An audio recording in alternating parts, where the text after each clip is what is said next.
Em silêncio, não servindo à vista, como para agradar aos homens, mas como servo do Cristo, fazendo de coração a vontade de Deus. Paulo, Efésios 6:6. Se sabes, atende ao que ignora sem ofuscá-lo com a tua luz. Se tens, ajuda o necessitado sem molestá-lo com a tua posse. Se amas, não firas o objeto amado com exigências. Se pretendes curar, não humilha o doentes. Se queres melhorar os outros, não maldigues ninguém. Se ensinas a caridade, não te trajes de espinhos para que teu contato não dilacere os que sofrem. Tem cuidado na tarefa que o Senhor te confiou. É muito fácil servir à vistas. Todos querem fazê-lo procurando o apreço dos homens. Difícil, porém, é servir às ocultas sem o ilusório manto da vaidade. É por isso que, em todos os tempos, quase todo o trabalho das criaturas é dispersivo e enganoso. Em geral, cuida-se de obter a qualquer preço as gratificações e as honras humanas. Tu, porém, meu amigo, aprende que o servidor sincero do Cristo fala pouco e constrói, cada vez mais com o Senhor no divino silêncio do Espírito. Vai e serve.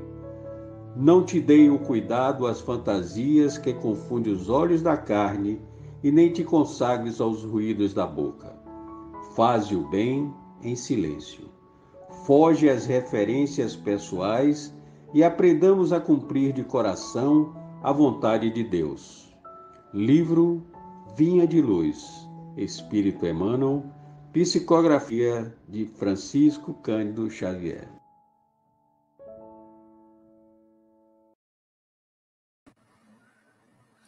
Boa noite, pessoal. Boa noite a todos e todas.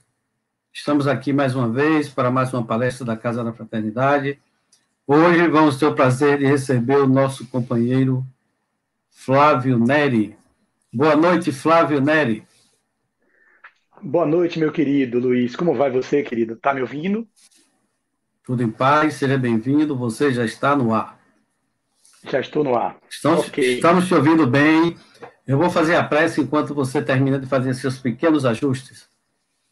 Tá bom, meu querido. Gratidão. Vamos elevar os nossos sentimentos e pensamentos, desejando que o Mestre Jesus esteja conosco e que a nossa palestra transcorra num clima de harmonia e paz. E que as boas energias sejam direcionadas por Ismael e sua equipe para todas as pessoas, todos aqueles que estão com dificuldades, estão doentes, os profissionais, enfim, todos os seres humanos, principalmente os que estiverem enfermos, recebam essas boas energias para que possam prosseguir em paz na sua jornada. Com essas palavras, damos por iniciado o trabalho de hoje. Nosso companheiro Flávio é um velho conhecido da Casa da Fraternidade de toda a sua comunidade, né, Flávio? Ele é terapeuta, estudioso, ele é filho de... Ele vai dizer os nomes, porque hoje eu não peguei. Maria Helena e Gabriel. Esses dois seres que me deram a oportunidade de voltar ao corpo e exercer a minha função de meu processo de autodeterminação e de designação pessoal. Muito grato. Pois é, esse é o modelo dele. Ele prefere dizer de quem é filho, né, do pai e da mãe, nas apresentações. Flávio, olha, fique à vontade, você já pode dar início à sua fala. Enquanto isso, eu estarei ali. E as pessoas que estiverem assistindo, por favor, lembrem de pegar aquele copo de água para fluidificar no final, que nós vamos ter aquele trabalho sempre com aquele passe virtual, para que todos possam se beneficiar. Vou ali, viu, amigo? Fique à vontade. Pode começar. Tá bom, meu amigo. Gratidão, sim, peraí. Deixa eu falar para as pessoas o tema, eu já ia pulando. Kardec, o homem universal. Nós estamos trabalhando durante esse mês, falando de Kardec, porque no dia 31, na próxima segunda-feira, na próxima quarta-feira, Kardec é o dia do aniversário da partida, né, da grande viagem de Kardec. E aí nós resolvemos, durante esse mês todo, falar de Kardec. No mês que vem vai ter Kardec de novo, mas não vamos fazer biografias, vamos fazer um trabalho menos direto. E agora, Flávio, fica à vontade, Kardec como Universal com Flávio Neto. Então, primeiro eu queria iniciar agradecendo o convite da Casa da Fraternidade, na figura de Luiz, que nos conhecemos lá atrás, na Casa de Oração Bezerra de Menezes. Aquela casa, quando eu adentrei em 1996, quando lá cheguei, recebido por vários confrades e confreiras, alguns das histórias pregressas, outros encontrando pela primeira vez. E lá eu tive o prazer de conhecer Luiz e ainda pegar a Dona Noélia, que é uma das mentoras da casa, da Fraternidade Noélia Duarte, que já tive o prazer e o privilégio de estar na tribuna espírita dessa casa, recebido com muito afeto, com muito carinho, por todos que ali militam, e que infelizmente hoje estamos distanciados do abraço, que seria tão bom receber de vocês, mas nas condições que nós criamos, a humanidade criou esse movimento de distanciamento, de impedimento do toque, que nós brasileiros somos muito carentes dele. Então, o tema de hoje, como foi dito pelo nosso amigo Luiz, é um tema que é de uma ordem específica, por um momento específico, que nós, na quarta-feira, dia 31, vamos completar 152 anos, salvo engano, da morte ou da desencarnação do personagem Allan Kardec, que tinha o nome de Hippolyte Léon Denisard Rivaio, que nasceu em 1804. Esse ser, que é o homenageado hoje no sentido de falar sobre Kardec, o homem universal, quando nós falamos de alguma história, de alguma biografia, eu não tenho a competência de falar com propriedade da história de Kardec.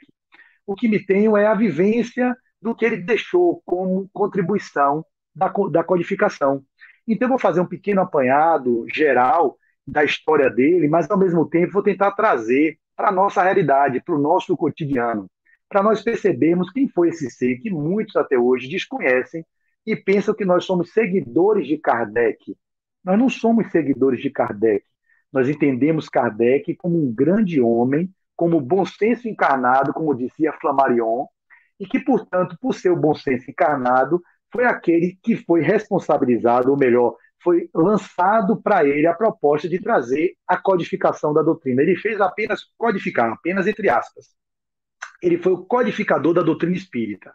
Essa doutrina que é um consolador prometido que Jesus dizia e que está conosco desde a publicação da sua primeira edição, feita por Kardec, em 18 de abril de 1857. Então, nós temos o Espiritismo sendo codificado por Allan Kardec, esse que nasceu em Lyon, na França, viveu sua primeira trajetória na sua infância e adolescência, filho de família católica, e, portanto, foi levado a Yverdun, na Suíça, para ser o discípulo de Pestalozzi, que era um grande educador por lá na sua escola, em Yverdun. Passaram grandes nomes da história. Pestalozzi também era um discípulo de Rousseau, de Jean-Jacques Rousseau. Portanto, ele vem em uma proposta de pedagogia chamada pedagogia do amor, a pedagogia do afeto, onde há inclusão das pessoas nas suas individualidades, nas suas particularidades, algo que nós estamos perdendo em pleno século XXI, quando lá no século XIX, quando Kardec viveu a experiência da sua educação, ele teve o prazer de ser aluno de Pestalozzi, e ele trazia essa proposta de pedagogia do amor, que foi bem copiada pela Escola Allan Kardec, pelo nosso médium de Minas, chamado Eurípedes Barçanufo, que também seguiu o modelo de educação que Kardec, ou melhor, que Pestalozzi propôs e que Kardec aderiu, anuiu e acolheu na sua realidade como professor que era. Então, poucos de nós, ou melhor, muitos dos que nos são detratores da doutrina espírita, eles falam sem propriedade, porque não sabem nem quem foi Kardec. E quando nós dizemos que ele foi um homem de ciência, que ele era um homem universal, portanto, que sabia e dominava fluentemente o alemão, falava fluentemente o francês, que era a sua língua de origem, falava o inglês, tinha conhecimento do espanhol, do italiano e também do holandês, e entre outras línguas. Um homem que era, portanto, poliglota, com formações nas mais variadas áreas, mas era um pedagogo por excelência, um educador. Portanto, Kardec, como educador e um homem de ciência, que estudava anatomia, que foi confundido como sendo médico, ele não era médico, mas estudava anatomia, estudava as várias possibilidades. Era um enciclopedista, se pudéssemos dizer assim. Era um homem que transitava em vários campos do saber. E sua característica de homem de ciência foi ele o escolhido para trazer a revelação da doutrina espírita para a Terra.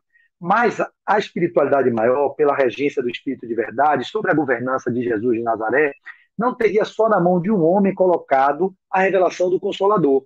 Se Kardec, porventura, não quisesse, porque ele tinha o livre-arbítrio de conectar-se com a proposta de codificar a doutrina, outros seres de envergadura moral e que com condições de levar a doutrina adiante também estariam em stand-by para serem acessados, porque a verdade não poderia estar na mão de um único homem. Ou melhor, ela não poderia ser revelada a partir de uma única pessoa. Um dos nomes muito citados seria o nosso querido Leon Denis, que também era um discípulo que amava muito Kardec.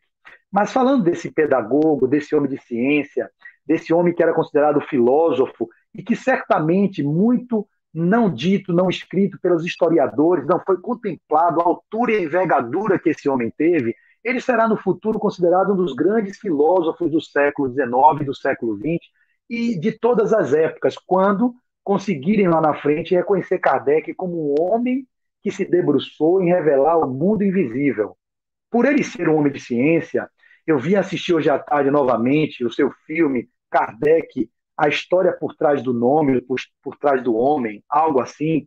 Eu já assisti em 2019, quando foi publicado, fui para o cinema com minha esposa, eu lembro que eu chorei muito ao assistir esse filme. E ficou muito no meu inconsciente, na minha memória, lembrando, meu Deus, que competência desse rapaz. Como é que ele conseguia, numa época que não tinha luz elétrica, ou seja, sob luz de vela, luz de fifó, ele conseguia produzir tanto conhecimento, tendo a capacidade de ensinar, e, além disso, renunciar ao ensino na época devido à influência da igreja. No Instituto de Yverdon, na escola de Pestalozzi, havia uma mistura de religiões, católicos e protestantes. Então, o Pestalozzi com Kardec, ele fazia intermediação desses possíveis conflitos ideológicos dentro das tradições religiosas que tinham divergências do protestantismo com o catolicismo. Mas Kardec, portanto, ele ia além dos dogmas das religiões, tanto que, na película citada, ele vai recusar a continuação do ensino naquela escola em que ele ensinava no liceu, porque o padre daquela escola queria implementar o catecismo para aquelas crianças. E ele era contra a imposição de dogmas, onde ele achava que os espíritos são livres, as pessoas deveriam ser livres para suas escolhas diante daquilo que eles percebiam como sendo a maior contribuição.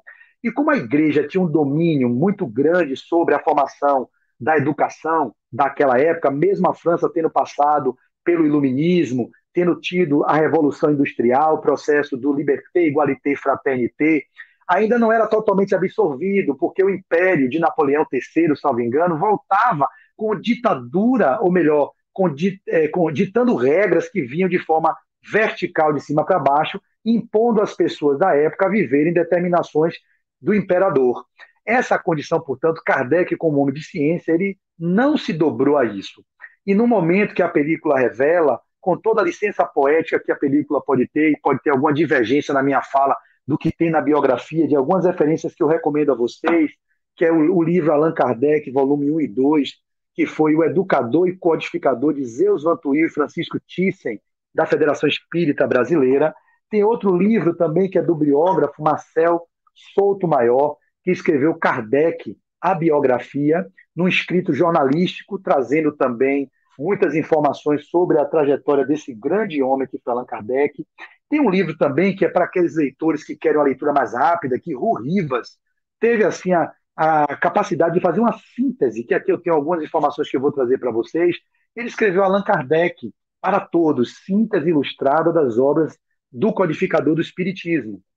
Então, esse homem, que, portanto, é biografado por algumas pessoas, ele não foi tão colocado no lugar da qualificação que devia pela história, pelos historiadores que são tidos como laicos e que, portanto, não deveriam ter preconceito em falar da história de Allan Kardec. Apesar de ele estar revelando o mundo dos espíritos, alguns homens da ciência da época, os acadêmicos que viviam com ele, começaram a execrar, ele teve que pagar um preço alto. Quando eu falava do liceu que ele ensinava, então pode haver algumas divergências dos biógrafos sobre a questão do filme e a película, que resume, com toda a licença poética, para fazer a narrativa em 1h30, 1h40 de filme. Então deve ter algumas coisas que não estão dentro daquilo que está dito pelos biógrafos, porém o cara que fez o filme, que é, eu esqueci o nome dele agora, eu vi até uma palestra dele, que ele fez o filme Nosso Lar, escreveu o filme Kardec. Ele vai dizer que fez uma pesquisa vasta, estudou bastante sobre Allan Kardec, ele também disse que não é especialista em Allan Kardec, e ele vai trazer essa informação, que Kardec, na época, ele renuncia, ele pede aposentadoria, numa época, com 50 anos, 52 anos, ele resolve renunciar ao ensino. E ali, porque ele não concordava com a forma de orientação de catecismo dentro da escola, ele simplesmente pede a sua aposentadoria. Faz uma carta para o diretor da escola, o padre fala: Kardec, você vai parar? Não era Kardec, era Hippolyte Léon, você vai parar de ensinar sim. Ele era um homem conceituado, com livros escritos da sua biografia, ele tinha livros escritos nas mais variadas áreas do saber, na educação, ele estudava química, ele estudava astronomia, ele estudava fisiologia, ele estudava física, e ele tinha, portanto, um notório saber. Nesse movimento, portanto, ele renuncia à escola, ele vai viver uma vida de dar banca, o termo atual, ele vai ensinar crianças a escrever, a ensinar literatura, a ensinar gramática, a língua francesa, a gramática francesa, enfim. Ele passa a ganhar alguns trocados com a sua esposa, Gabrielle Amélie Baudet, que foi um suporte para ele em todo o movimento, né? Aí a gente lembra aqui a nossa veneranda Joana de Ângeles, quando Divaldo Franco falou assim: atrás de um grande homem sempre tem uma grande mulher. E aí Joana aparece lá dele, porque atrás, feminista que era, uma mulher de fibra, a nossa benfeitora Joana, falou: por que atrás? Aí ele mudou, do lado. Então a Amélie Baudet era aquela mulher que caminhava do lado de Kardec. Sem a sustentação dela, ele não conseguiria fazer, talvez, o que ele fez. Ele tinha o suporte e a retaguarda da espiritualidade, portanto, encarnado ao lado dele tinha o espírito de escola, que era Amélie Baudet, que dava essa sustentação a ele, como eu hoje, para fazer o que eu faço, estar aqui fazendo essa contribuição. Eu sou muito grato à minha esposa Daisy. Sem ela, eu não estaria podendo fazer palestra ontem, como fiz palestra hoje, ter essa retaguarda que a gente precisa. Então, ela não está atrás de mim, ela está do meu lado, caminhando comigo, eu dando contribuições na vida dela, e ela também me dando a contribuição para eu poder exercer o meu propósito nessa existência. Então, com essa pequena digressão, retomando essa história do pedagogo, do filósofo, do pensador, desse grande homem que foi Hippolyte Léon Denis Rivaio, ele renuncia ao ensino e começa a dar banca. Nesse processo dele, ele passa por privações, o dinheiro não era tão consistente como era quando era professor, e ele é convidado pelo um confrade Fortier a visitar os fenômenos que naquela época estavam em voga, eram as mesas girantes, que eram usadas como recurso de brincadeira, para pessoas perguntarem quantas moedas eu tenho no meu bolso, qual é eu vou me separar ou não de minha mulher, perguntas frívolas, que na época que eu entrei no espiritismo, minto, quando eu era adolescente, eu lembro da brincadeira do copo, que eu tinha pavor, era um copo que a gente botava o dedo em cima e perguntava: tem espírito presente? E o copo ia assim, aí voltava: por favor, diga seu nome. Numa dessas brincadeiras que a gente não recomenda, né, que eu tinha 14 anos, 13 anos, uma tia de um amigo meu era médium, mas ela fazia essa brincadeira do copo, entre aspas, brincadeira que é uma coisa muito séria, você evoca os espíritos mesmo, e ali vem espíritos zombeteiros, espíritos brincalhões, espíritos frívolos, porque numa reunião que não é séria, você não vai atrair espíritos sérios, você vai atrair espíritos brincalhões. Daí as mediúnicas ter todo o critério da seriedade do trabalho para ter os benfeitores que nos ajudam a conduzir a mediúnica de forma satisfatória. Então eu lembro daquela época, para trazer uma leveza para o tema, porque a mesa girante me lembrou muito isso, vendo na película as mãos das pessoas da reunião mediúnica na mesa, e a mesa levitando, e ali fazendo pancadas no chão, pá, pá, pá, e dando respostas do A, do B, do C. A gente fazia isso com o copo, a gente colocava o copo, e ali, quando a gente perguntava: tem espírito presente? Tinha o sim, tinha o não. Tinha um alfabeto: A, B, C, D, F, G, H, I, J, K, L, M, N. Deixa eu ajeitar aqui, que eu estou vendo aí, que eu estou um pouco... Deixa eu botar ali, que eu estou vendo no YouTube lá. Deixa eu ver se está um pouco aqui. Está melhor aqui. Então, e aí, ele simplesmente, quando eu perguntei, numa resposta dessa, me veio o nome de um espírito que dizia: qual é seu nome? Se identifique, por favor. Aí ele foi no D, voltou. No E, voltou. No M, voltou. No O, demon, e eu com 14 anos, 13 anos, com medo, não conhecia o espiritismo. Foi no N, demônio. Ele disse que era o demônio. Aí tinha eu, meu irmão, meu amigo, que era da nossa faixa etária, e a tia dele, que tinha seus 30, 40 anos, era mais velha, a gente só 13, 14 anos. E todo mundo com o dedo no copo, e a gente via, não pode tirar a mão, senão o espírito fica na casa, diziam isso. E aí eu ficava com medo, porque a gente lia sobre aquela brincadeira do copo, dizia, quando vocês evocarem os espíritos, não pode tirar a mão do copo, porque a gente queria tirar, né? E o dedo lá assim, meu irmão, por favor, você não é bem-vindo aqui, se retire, por favor. E ele, não, corpo ia pro não. E eu me tremendo com taquicardia, meu Deus, olhar para a moça que era mais velha, vamos terminar isso. Não pode, não pode, temos que acolher. Claro que era um espírito brincalhão, que estava metendo medo na gente, estava fazendo uma brincadeira que não era cabível. O copo se mexia realmente, a gente via que não era ninguém que empurrava. Existia uma força eletromagnética, ou melhor, uma força dos médios presentes, a gente em potencial sendo utilizado, e a médio, que era a tia dele, como no filme. Depois das mesas girantes, que era um fenômeno que acontecia, aí eu vou chegar lá já já, vinham as cestas com um lápis no meio, e essa cesta escrevia. Kardec, portanto, convidado pelo amigo Fortier, vai convidar para assistir uma reunião dessas mesas falantes. Ele muito incrédulo, e ele tinha uma frase que marcou. Ele dizia assim, ó, como pode uma mesa pensar sem ter cérebro e sentir sem ter nervos? Se isso realmente acontece, eu rasgo todos os meus diplomas. Como é que pode uma mesa pensar sem ter cérebro e sentir sem nervos? Aí os amigos dizem assim, não, Kardec, tem uma força inteligente por trás que está trazendo alguma informação através da mesa. E eu desconheço o que é. E você, como é um homem de ciência, te convida você a investigar. Não, isso é eletromagnetismo, isso é magnetismo, eu conheço eletricidade, eu conheço magnetismo. Ele estudava magnetismo e eletricidade. Portanto, eram essas forças que estavam fazendo com que a mesa se movimentasse. Kardec afirmava isso, só que os amigos falavam, não, a gente faz perguntas, e são perguntas que requerem uma elaboração do raciocínio. Então, tem uma causa inteligente. Para uma resposta inteligente, tem uma causa inteligente. Aí Kardec resolveu ir. E é muito engraçado na reunião do filme, né, que a gente não tem isso lido, vendo, é outra história, né, com a película. E ele com a Amélie Baudet na reunião, e ele olha debaixo da mesa, ele levanta para ver se não tem nenhum artefato, não tem nenhum embuste, e ele percebe que não. Aí começa-se a reunião com aquelas jovens, né, que na época eram muitas jovens, que era Caroline Baudet e a médio Caroline e Julie Baudet, Baudin, não sei falar francês, Caroline e Julie Baudin. Eram duas jovens de 13, 14, 15 anos, que eram as médias, quando os pais chamam para ela descer, quem são essas médias que estão fazendo isso? Quando ele vê aquelas crianças, ele fica assustado. E as meninas simplesmente já ficavam ali na mesa, pela psicografia, trazendo a informação numa rapidez que ele olhava assim, nossa, ia passando para ele. Quando ele tem o primeiro chamado, que é dito que ele era casado com a Amélie Baudet, que ele era filho de fulano e de Beltrano, trazendo a biografia dele toda, ele ficou assim meio, poxa, sabe tudo da minha vida. E falou de um detalhe, de uma fala que ele teve com a Amélie Baudet, privada os dois, na janela, olhando as estrelas que ele contemplava, ele gostava da astronomia, olhava as estrelas, e ele falou assim, inclusive as estrelas que você vê, aí ele, poxa, começou a achar assustado. E aí disse, e você inclusive tem um nome, você foi um druida, ou seja, um sacerdote celta, que teve o nome Allan Kardec.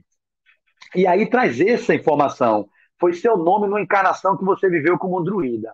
E aí ele pega aquelas informações, ele vai para casa, lê aquilo e fica meio invocado. A mulher dele fala, nossa, isso tem uma fundamentação, aquelas meninas tão jovens escrevendo desse jeito. E ele começa a se debruçar de uma forma mais séria. Tinha outras médios que o ajudavam, como era Mademoiselle Jaffé, e tinha Madame, eu não sei pronunciar, Pladimison.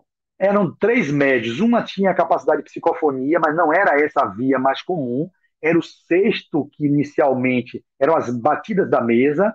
Essas jovens meninas que faziam a escrita pela psicografia, e o que mais comum se tinha era a escrita, e também tinha essa que mobilizava a energia da cesta, que ficava com o lápis no meio, e aquela cesta se movia, escrevendo e trazendo conteúdos para que Kardec se debruçasse sobre aquilo. Portanto, Kardec recebe esse material. Em 1854, ele começa, por volta de 1854, para ser mais preciso, ele começa então a missão, quando em 1854 ele vai ouvir falar dessas mesas, e aí começa o estudo sistematizado sobre tudo aquilo, aquele material que vinha. Então ele fazia investigações com médios as mais variadas, espalhadas em vários lugares, que era o método da universalidade da informação.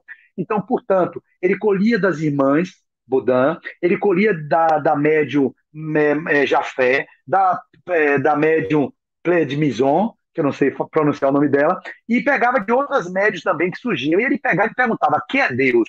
Aí uma dizia, causa primária, inteligência suprema e causa primária de todas as coisas.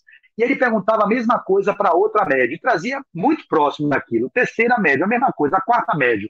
E aí foi que foi dito que ele preferiria negar 9 verdades, ou melhor, ele preferia rejeitar 10 verdades do que aceitar uma única mentira.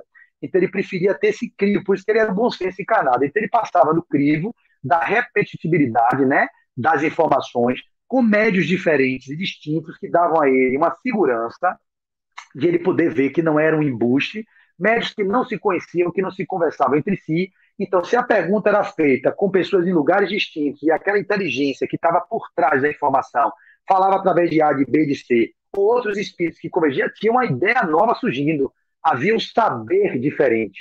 Então, ali ele percebe que ele estava se debruçando com algo muito sério.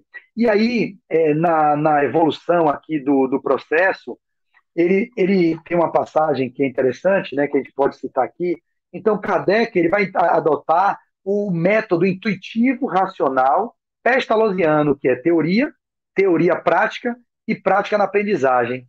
Quando ele, portanto, faz todo esse movimento, que ele era um positivista, ele vivia a era de Augusto Comte, o pai do positivismo, então ele era um homem que tinha as visões de René Descartes, que era um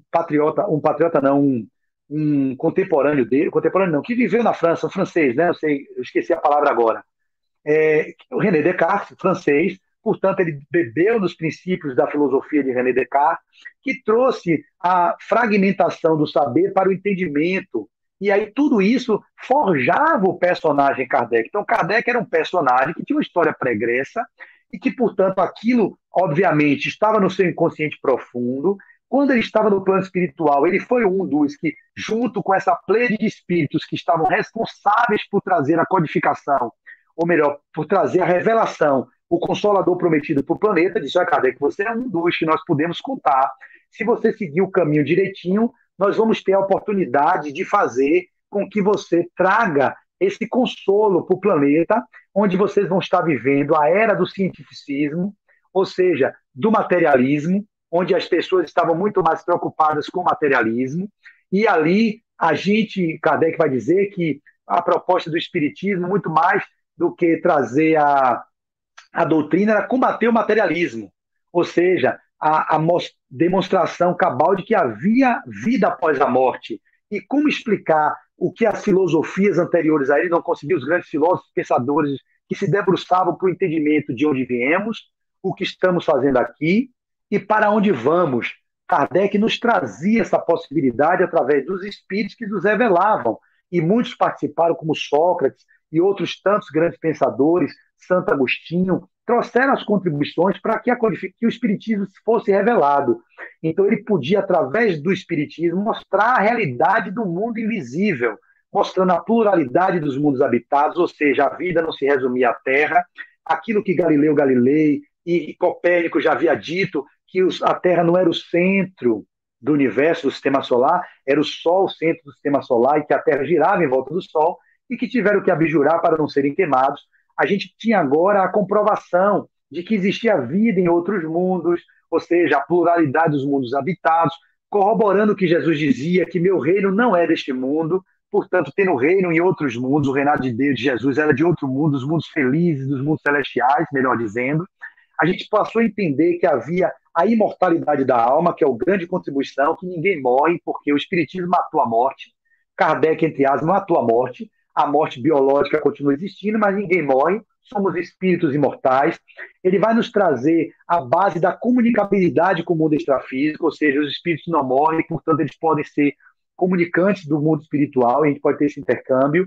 A gente veio saber outros postulados, como a imortalidade da alma, a pluralidade dos mundos habitados, a reencarnação, a comunicação com o mundo espiritual, e tem um outro que me fugiu agora. Enfim, ele trouxe alguns princípios que trazem o norte do entendimento que aquilo que aqueles materialistas, os pensadores, não conseguiu avançar. E Kardec, com o método que ele conseguiu implementar, ele fez uma ciência nova surgir, baseada na investigação do espírito, que tem vontade própria, não pode estar a serviço dos investigadores. Eles se manifestam quando eles querem, portanto, a médium pode estar aqui disponível, mas o espírito não se comunica e aí não tem informação. Então, todo esse movimento de construção, vai haver uma cronologia, então, nas publicações das obras. Então, ele vai ser publicado lá na livraria, né, que é na Galeria d'Orléans, no Palais Royal, em Paris, França. Ele vai lançar o Livro dos Espíritos, em 18 de abril de 1857, na sua primeira edição, que aí não tinha as 1018 perguntas com 1018 respostas, não são 1019, por algum motivo pulou na questão 1011, se eu não me engano, 1010, e, portanto, não são 1019. Esse é detalhe. Então, o Livro dos Espíritos é publicado na sua primeira edição, salvo engano, com 501 perguntas e respostas, e vai ter a sua segunda edição, salvo engano, em 1861.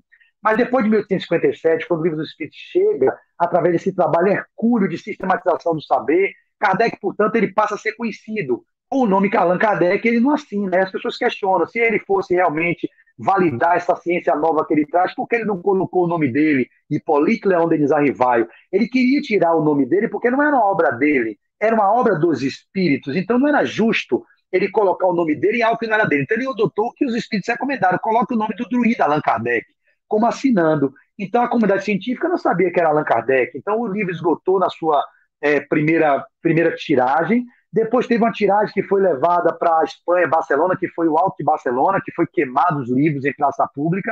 Aquilo fez com que o espiritismo fosse mais difundido e assim chegando a muito mais pessoas, porque aumentou a curiosidade daqueles que viram que aquele livro tinha algo interessante, porque a igreja mandou queimar esses livros. Então, os livros foram proibidos de serem vendidos. Quando você proíbe alguma coisa, automaticamente nós outros temos interesse em conhecer sobre aquela determinada coisa. Então, aumentou a curiosidade da população. Começaram a dizer que muitas jovens estavam tendo crise de histeria, estavam sendo internadas em nosocômios, em hospitais psiquiátricos, para poder justamente atormentar Kardec, porque os espíritos que trabalhavam pela oposição da implantação do espiritismo na Terra estavam atuando de todas as formas para impedir que aquilo fosse revelado. Então, Kardec já foi avisado, quando ele foi chamado para a tarefa, que ele precisaria renunciar a muitas noites de sono para se dedicar à causa, ao trabalho, e que ele não teria nenhum benefício, nenhum ônus, ou nenhum bônus. Seria muitos ônus que ele teria que carregar se ele realmente estar disponível para essa tarefa. E ele se colocou à disposição, porque eles disseram, se você não estiver disponível, a gente vai recrutar outros que estejam à disposição para que nós possamos revelar o que o Cristo Jesus trouxe há 2000 e poucos anos antes, há 1857 anos antes, e que agora, com a ciência se expandindo, com a civilização evoluindo, nós podemos tirar o véu sobre a forma alegórica que Jesus escrevia, ou melhor, escrevia, Jesus não escreveu nada, o que foi dito por Jesus sob a forma de parábolas e que foi escrito pelos seus apóstolos, tido como os evangelhos canônicos, Mateus, Lucas, João e Marcos, e que assim, portanto, nós poderíamos trazer agora, soprando por todos os lugares, a verdade se revelando no momento em que a civilização teria a capacidade de absorver aqueles conteúdos que surgiam. Na sequência, Kardec, portanto, começa também a editar a Revista Espírita, que é uma revista de estudos psicológicos, a Revista Espírita, né, que já tem ali Revista Espírita que tem a psicologia, a palavra psicologia no meio. Então, a ciência espírita é uma ciência filosófica que tem bases morais na doutrina de Jesus, mas é uma ciência psicológica, é uma psicologia, uma nova psicologia. A gente fala da psicologia espírita, que inclui a moral cristã, essa moral atemporal, não aquela moral variável que pode estar atrelada a determinada época, a determinada cultura. A moral cristã, a moral atemporal, que independe da época, ela vai ser sempre aquilo que norteará as escolhas daqueles que seguem os postulados que o Cristo nos deixou, que é a sua boa nova. Então ele começa a publicar, portanto, a Revista Espírita, que especificamente ela é publicada em 1861, salvo engano. Lançamento, sim, a gente tem aqui os livros do Pentateuco que eu tenho de cabeça. 1857 é o Livro dos Espíritos, 1861 ele lança o Livro dos Médios, 1864 ele vai lançar o Evangelho segundo o Espiritismo, depois ele vai lançar em 1865 a obra O Céu e o Inferno, e em 1868 ele vai lançar a Gênese. Esses são os livros que compõem o Pentateuco de Kardec, só que tiveram outras obras, que era o que é o Espiritismo, que foi lançado também por ele, a Obras Póstumas, que foi escrito por ele, mas foi publicado pós-mortem, mas eram escritos de Kardec, que foram coletados e publicados. Tem a Revista Espírita, para ser mais preciso, em 1858, 1º de janeiro, saía à rua a primeiro número, isso. Então, em 1858, em 1º de janeiro, saía o primeiro exemplar da Revista Espírita.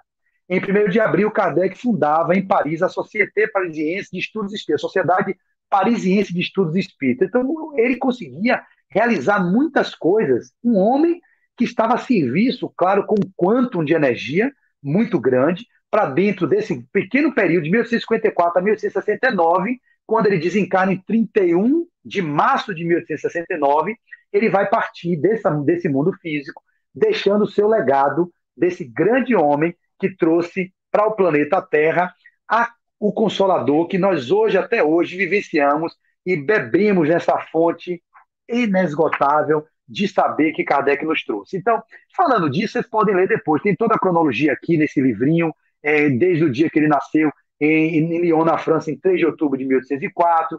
Em 1805, ele é enviado pelos pais ao Instituto de Yverdon. Portanto, em 1804, ele estava com 11 anos de idade. Em 1819, ele desempenha no Instituto a função de submestre.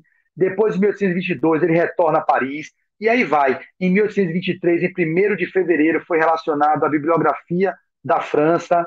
E aí tem vários dados biográficos e da cronologia da história dele, que a gente não vai perder tempo numa exposição dessa para não tornar enfadonho aquilo que pode se tornar mais palatável para vocês. Então, o que eu trouxe é o que eu consegui captar, é o que ele nasce em 1804, então ele reencarna em 1804, ele desencarna em 31 de março de 1869, ele traz essa contribuição imensa em pouco tempo, em 1854, com o Livro dos Espíritos, 1857 a 69, ele trabalha, portanto, em 12 anos, 57 a 67, entre aspas, 67, 10 anos, 68, 69. Então, 12 anos ele consegue publicar todas essas obras, porque a primeira foi em 1857, mas o trabalho dele não começa em 1857, começa em 1854, quando ele participa das reuniões, quando ele vai sistematizar o saber, quando ele vai coletar o material didático, quando ele vai entrevistar os espíritos, ou melhor, entrevistar o mundo espiritual através das médios que se debruçam na tarefa, passou depois pelos egos de algumas médios que não viram seu nome publicado na obra, o filme mostra isso,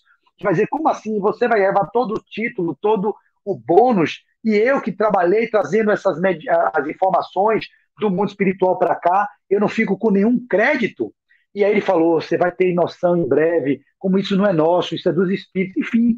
Então Kardec não era um homem sisudo, como é demonstrado nas fotos, que naquela época as fotos eram assim, porque de fato era uma forma de representar no século XIX, em 1857, ou em 1850 e pouco, ninguém ficava rindo nas fotos, as pessoas saía sério, mas ele era um homem que tinha bom humor, que sabia também ter o lado dele da afetividade, da alegria, do lúdico. Ele não era um homem sisudo, como na foto interpreta o Kardec como sendo um homem.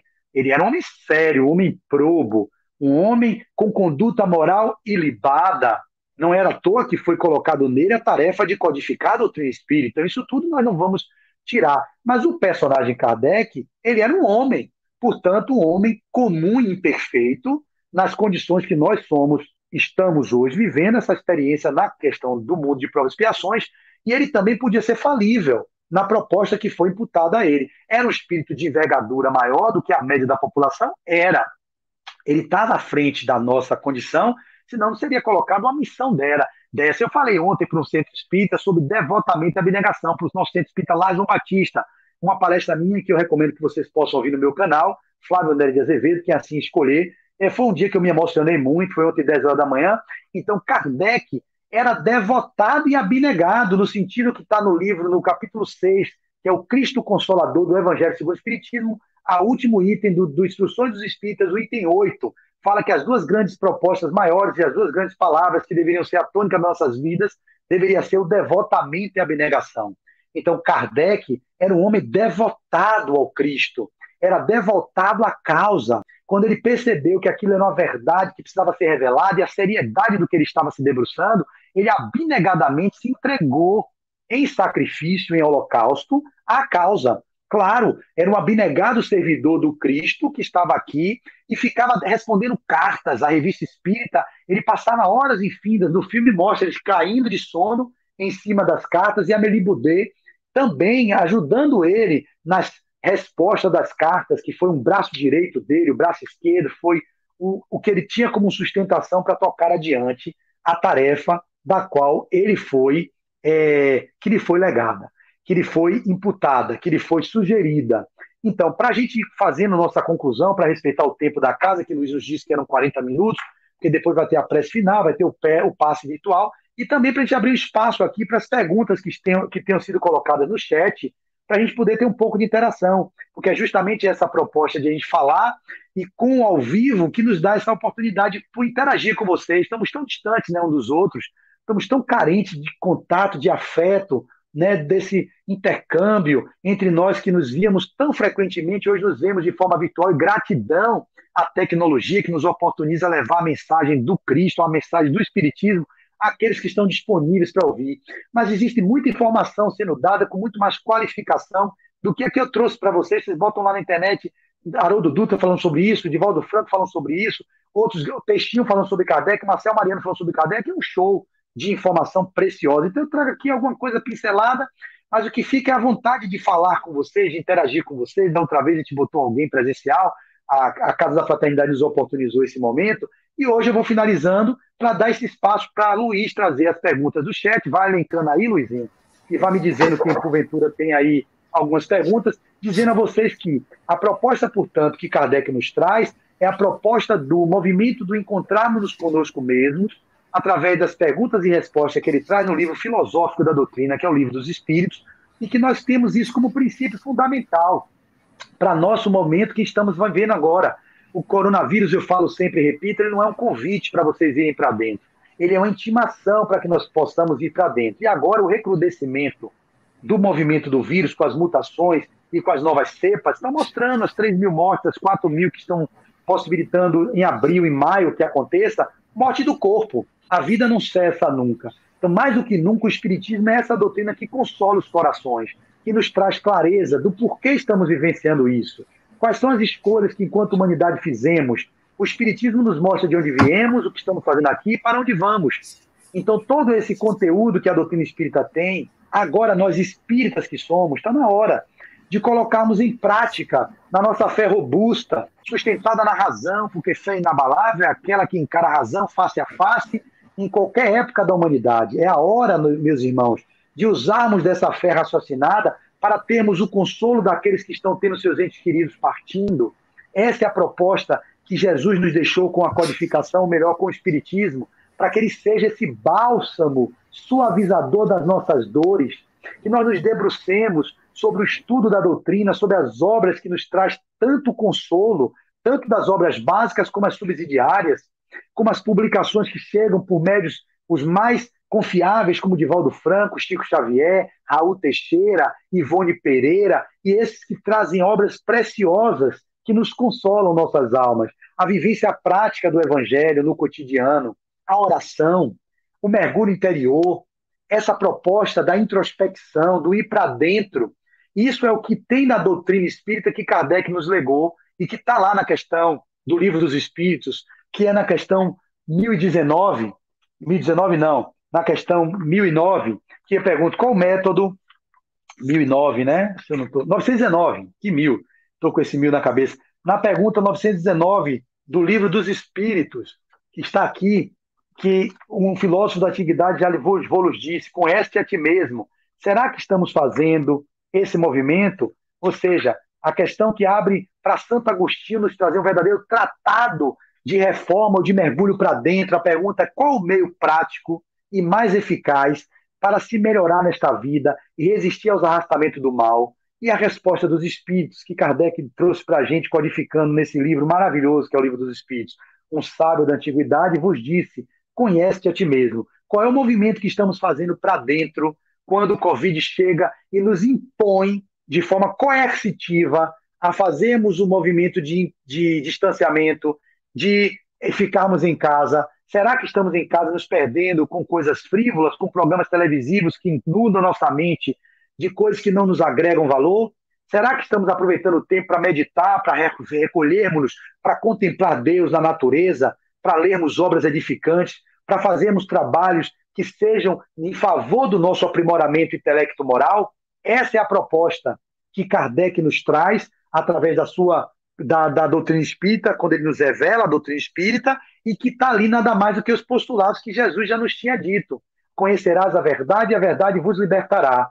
E a verdade, ela está dentro. Por isso que Kardec é um homem atemporal, é um homem universal. Kardec é universal por tudo isso que eu disse e muito mais daquilo que eu não disse e do que nem consigo alcançar para falar desse homem que fez com que a gente pudesse viver a era nova, que é a era da doutrina espírita, no sentido da doutrina do Cristo, tirado o véu sobre o que foi feito de forma alegórica, estando à disposição de todos aqueles que queiram, de forma imparcial, se debruçar sobre o estudo dela e se mantendo no catolicismo, no protestantismo, no hinduísmo, no budismo, no ateísmo, no agnosticismo, no que queira dos ismos que existam, se puderem se debruçar, estudar o espiritismo, que é uma ciência filosófica com repercussões morais, vai conseguir ter um entendimento do que é a vida, de onde a gente veio, do que a gente está fazendo aqui e para onde nós estamos indo. Muito obrigado. Fico aberto agora, meu querido Luiz, às perguntas, se assim tivermos tempo.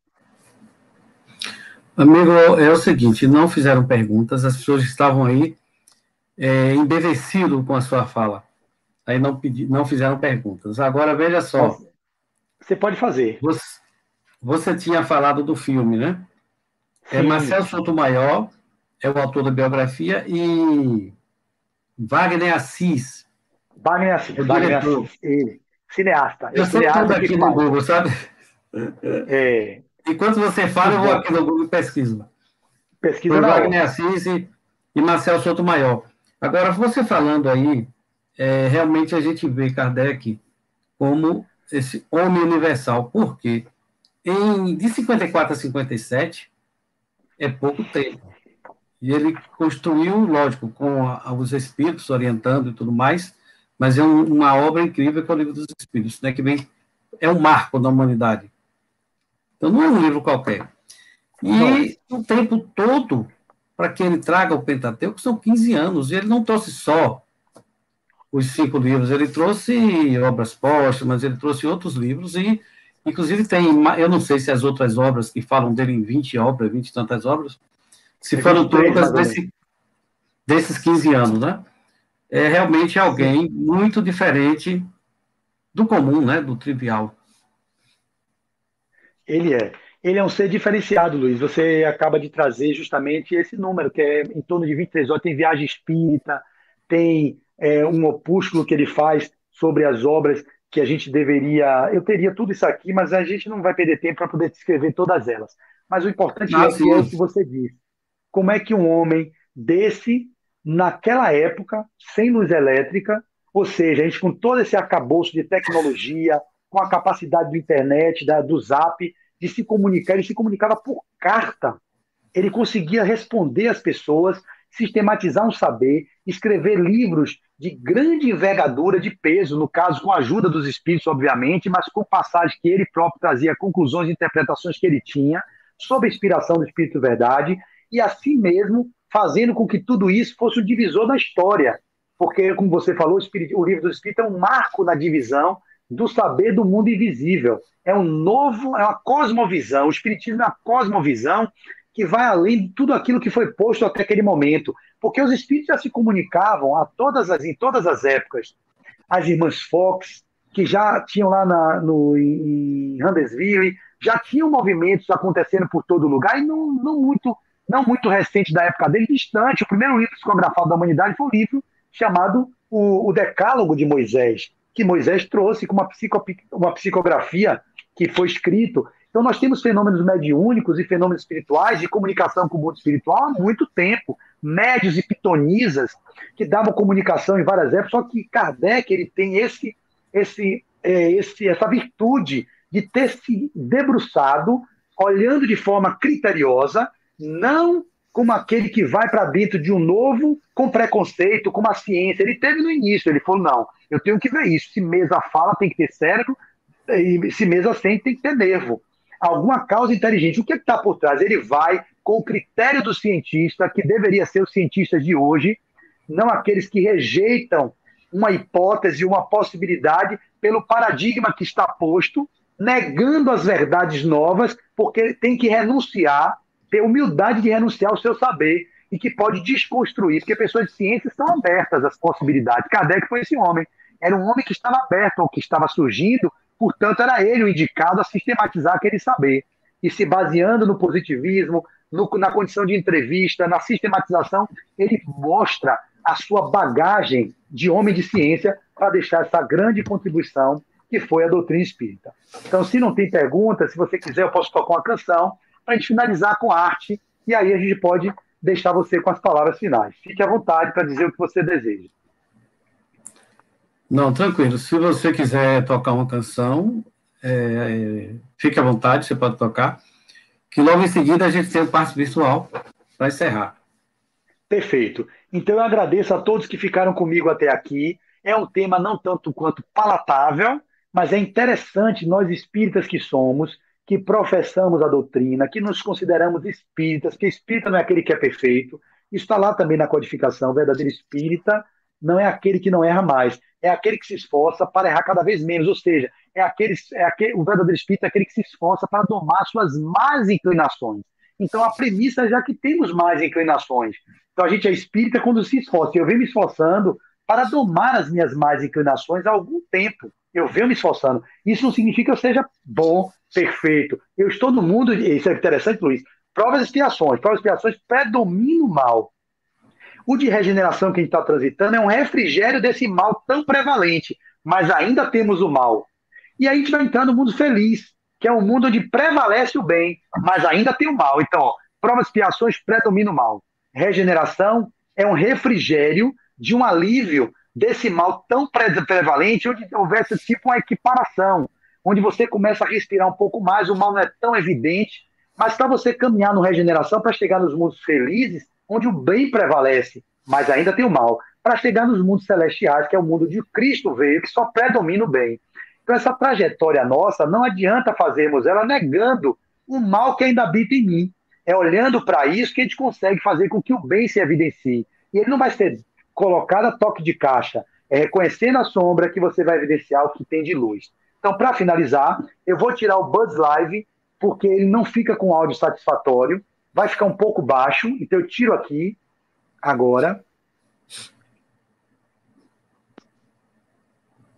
E aí, eu vou aumentar aqui para ver como é que está saindo o volume.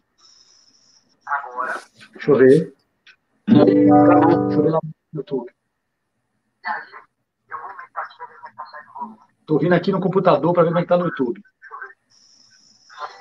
Para não ter microfonia. Tá, agora eu vou abaixar. Abaixei lá e vou ficar aqui. Qual é a música que eu vou cantar? Eu vou tocar a música que é a música que a gente tem que se conectar com ela, que é o momento que nós estamos passando. Eu penso que a gente tem que buscar aquele homem Jesus, que é o nosso guia e modelo, que é o que nos sustenta nessa hora de tanta dor que a humanidade vem atravessando. Para a gente poder se sustentar nos postulados dele, que Kardec só fez revelar aquilo que ele já dizia numa determinada época, mas ele trazia mais clareza sobre o que Jesus dizia, sob a forma de alegoria. Mas era Cristo coordenando o trabalho, então era Jesus que traz tudo, é o nosso governador planetário. E é com ele que eu finalizo com essa canção, que foi Roberto Carlos que compôs, que faz assim. Ok, emendando com a música, a gente entra no passe. Toco a música e vocês vão no passe já? Não, quando você terminar, a música já entra. Tá, então fecha o seu áudio agora. E eu me despeço de vocês com essa canção e muito obrigado, Luiz. Um certo dia um homem esteve aqui, tinha o olhar mais belo que já existi. Tinha no cantar uma oração, no falar a mais linda canção que já se ouviu. Sua voz falava só de amor, todo gesto seu era de amor e paz. Ele trazia do coração. Ele pelos campos caminhou, subiu as montanhas e falou do amor maior.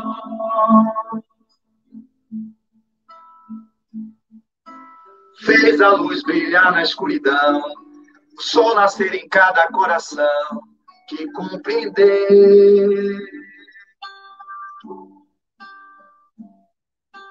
que além da vida que se tem, existe uma outra vida além, e assim o renascer, morrer não é o fim. Tudo que aqui ele deixou não passou e vai sempre existir. Flores nos lugares que pisou e o caminho certo para seguir. Eu sei que ele um dia vai voltar e nos mesmos campos procurar o que plantou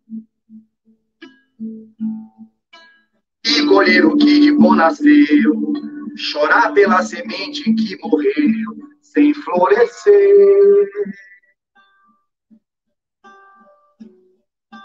Mas ainda há tempo de plantar, fazer dentro de si a flor do bem crescer, para lhe entregar quando ele aqui chegar. Tudo que aqui ele deixou não passou e vai sempre existir. Flores dos lugares que pisou e o caminho certo para seguir.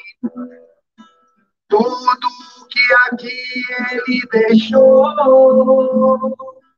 não passou e vai sempre existir. Flores nos lugares que pisou e o caminho certo para seguir.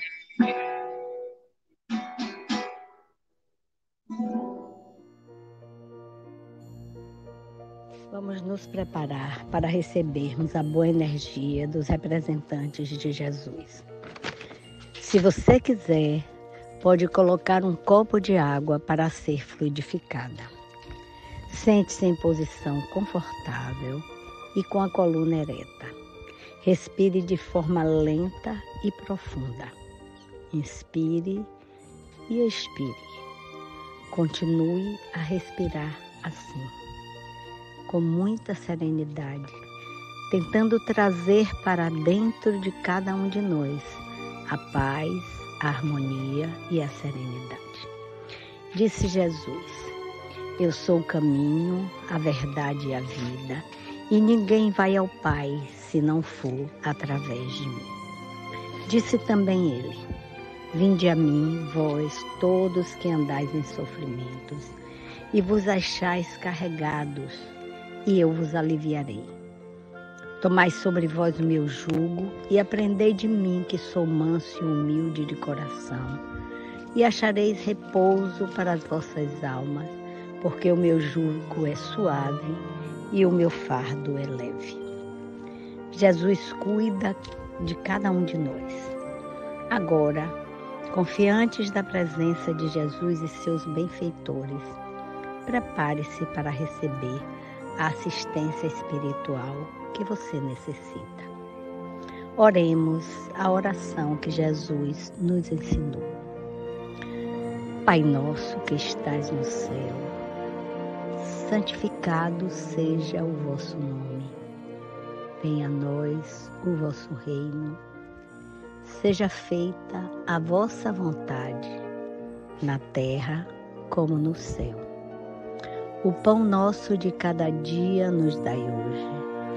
Perdoa as nossas ofensas, como devemos perdoar a quem nos ofende. Não nos deixeis cair em tentações, mas livra-nos de todos os males, que assim seja. Permaneça em silêncio, escute a música e deixe-se envolver por ela. Enquanto isso, a equipe de benfeitores espirituais lhe aplica as boas energias, que lhe dará força para administrar todas as dificuldades da sua vida. Visualize uma grande luz que se dirige para você. Ela lhe envolve desde a cabeça, passa pelo tronco, até envolver todo o seu corpo.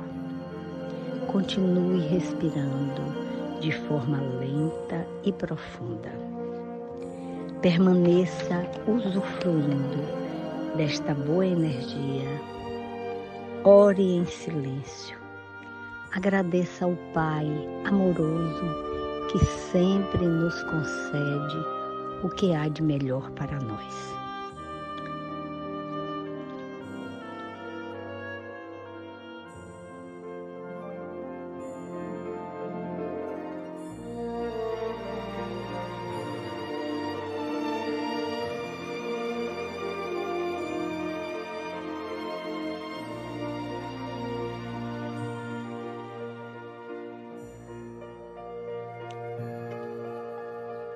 Lentamente, retorne a atenção para o seu entorno. Para manter a boa energia na sua vida, ore ao acordar e sempre que se lembrar durante o dia. A oração é a nossa ligação com o Pai. Leia o Evangelho todos os dias. Ao se deitar para o repouso do corpo físico, ore mais uma vez. Deus nos proteja. Fiquemos em paz.